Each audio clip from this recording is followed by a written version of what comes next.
No, season one. No. So that's And then it goes black, right? It goes red because of the blood in my eyes, and then you just see text on the screen. 1,000 years later, and I'm waking up. That's how season 2 begins. That's how it begins. I thought it was going to begin with like, what a horrible dream, like those awful shows.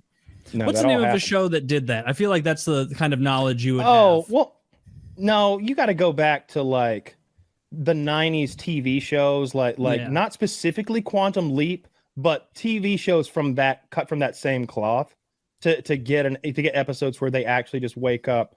Now, I will say this, in the Star Trek universe, the final episode of Star Trek Enterprise reveals that everything we've seen, the past 5 seasons, I believe, of this TV show, was a different Star Trek character from a different Star Trek TV show watching a hologram, watching a holographic projection, and like watching the historical records. I don't like that.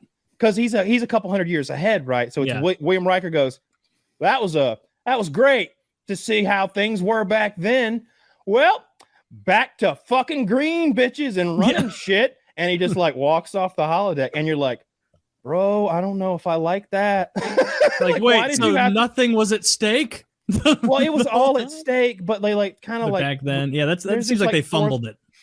Of course they fumbled it. Yeah. But no, that's the only example that I can think of where at the end they kind of pull the rug out that, oh yeah, like this was, I mean, it kind of didn't happen the way they love using their show to set up their next one.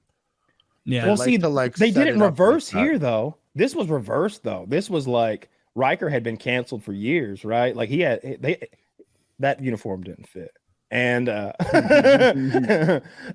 know, he was wearing the old school uniform. It didn't even make sense. But I like the new Star Trek. Like if I wanted to tell somebody these days who want, like, if they were like, hey, I kind of want to get into Star Trek. I just think the uniforms look cool, and I know that like women are really Discovery? into Star Trek. Yeah.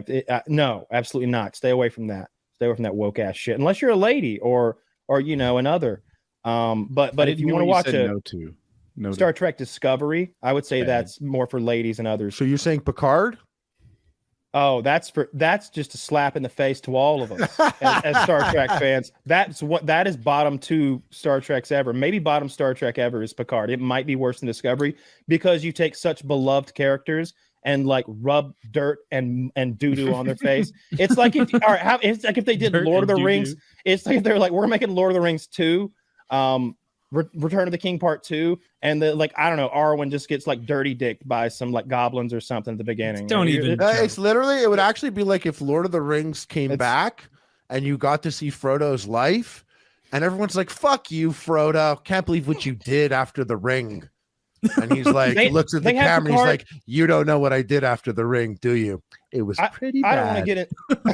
I don't want to get into like a whole nerdy thing here, but like Captain, like Patrick Stewart, you've probably seen like memes of him as Captain Picard, and like the way he played that character was very serious. He didn't think of it as a silly role. He's a dramatically trained actor, so he played it seriously, and he's sort of like this space diplomat who thinks and talks his way out of things, and he comes to the table with reason. Literally a superhero, as far as superhero as a regular human could be. Yeah, not counting Batman, but yeah, he's the negotiator. Like he's the smartest guy in the room. I think 100%. I tell people he's the type of guy that could sit down with like Yoda and Palpatine and negotiate a truce between the Jedi and the Sith. For sure. And he's just a guy, but he literally is like, there's some things you guys should talk about. Yeah. So then they have him in this new show, and it's okay that Patrick Stewart is a very old man. He's, you know, pushing 90 or whatever. You can work around that. Put him in that goddamn chair and have him point forward and have him outthink some fucking aliens. Instead, they got him like limping, jogging upstairs with 30 cuts. And I think they had him on a toilet with his pants down. And it's like get out of here. So none of that. But if you want to watch good Star Trek, it's Brave New Worlds. There's this new show that's got Captain Pike. I've talked about it before. Yeah. That is an amazing show. That is so good. It's brand new Star Trek with young, new actors for the most part, and it's spectacular. I have a question about it, Kyle. Yes. All right. So there are two kinds of Star Treks, according to me. One is Star Trek Next Generation, like you pointed out. And that to me is office worker Star Trek, right? Where what they're really looking for are people who are good at calculus, people who make good decisions, people who are diplomats, etc. Then there's the movie Star Trek, my favorite, where they're like, look, we got a problem that we need solving. Anyone here good at base jumping motocross with hand-to-hand combat skills? That's the kind of Star Trek that I like. I like it when fucking Captain Kirk hops on a dirt bike to create a diversion, right? Which one is this? This is a good mixture of the two. And I think the captain is a very interesting mixture of former captains, right? Like he's definitely a thinking guy, and it seems like he's more into delegating and like having his team go out and do shit. And his hair is just so fucking on point. It's a thing of beauty. Show me Captain Pike's hair, please. You know, I've told you about this. This is the guy who knows his future and knows he's going to get his face melted and be in a wheelchair, and all he's going to communicate with beeps and boops.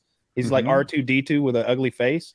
He knows that's coming, but he's going to allow it to happen because he knows how many people are going to live. He knows their names. He knows the names of the children who will live. And he kind of like lives with that day to day. But that's like 10 years from. Oh my God! Look at that. Damn, that's a man. I gotta check this. Now show me that smoke show with a beard. Show me. Google this. Captain Pike with beard. Naked. You got. Well, he's shirtless. Don't worry. This is Star Trek Strange New Worlds, right? Thank you. Strange New Worlds. I said. Yeah. I didn't watch this one, but I've heard great things. And I even watched, like, there's actually quite a few more Star Treks, like what you're talking about, Woody. They've kind of expanded into more because, that's great.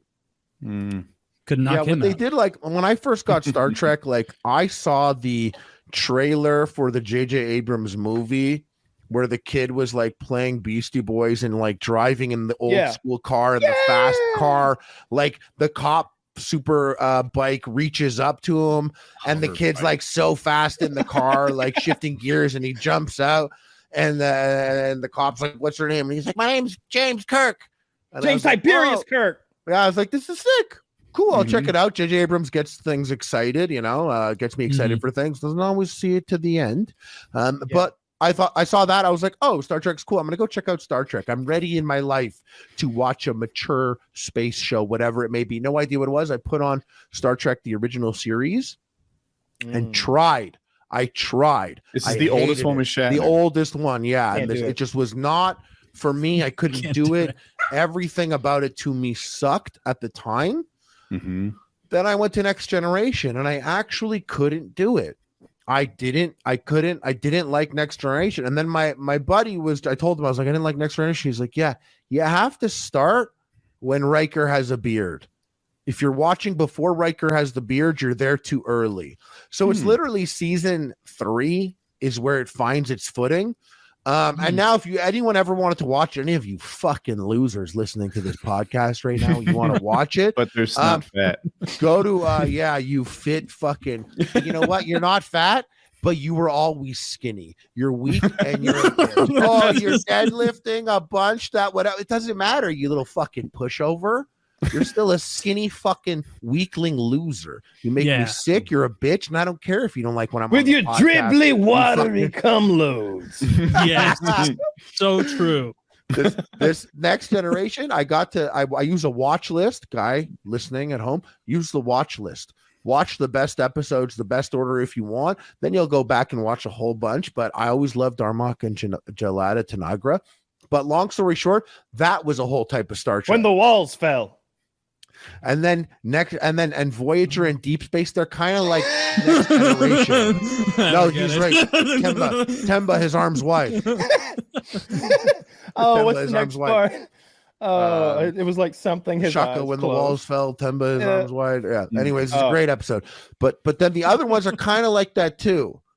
And then the Star Trek movies, like I really like the ones with Picard, but you could still go watch Wrath of Khan. Because that one's old Star Trek, but what's so cool about it is like the whole thing's filmed in like one fucking room, and somehow it's an amazing movie. It's a cheap ass fucking movie, Wrath of Khan, but I like it. Wrath of Khan uses a lot of shots from the movie before. Oh, does it? Actually, no, it's the other one. It's It's the next one. Search for Spock reads you some Wrath of Khan shots. Okay. But I didn't watch. I never saw. I only watched Wrath of Khan during pandemic because I couldn't deal with old school Star Trek. And I liked the J.J. Abrams movies. They were like fun, but not like how Star Trek is. Star Trek is like, what's fun is like when like something happens in Next Generation and you kind of like pause it or you finish it after and you're like, huh, what would I do? And like, sometimes a scenario happens and you're like, oh my God, I can't wait to see what Picard's going to do, because you like and you admire how he thinks and how he approaches problems and problem solving. Now they're a bit more action oriented. They like Discovery is like a whole bunch of action scenes and like high stakes stuff that it's like there's not even a philosophical question.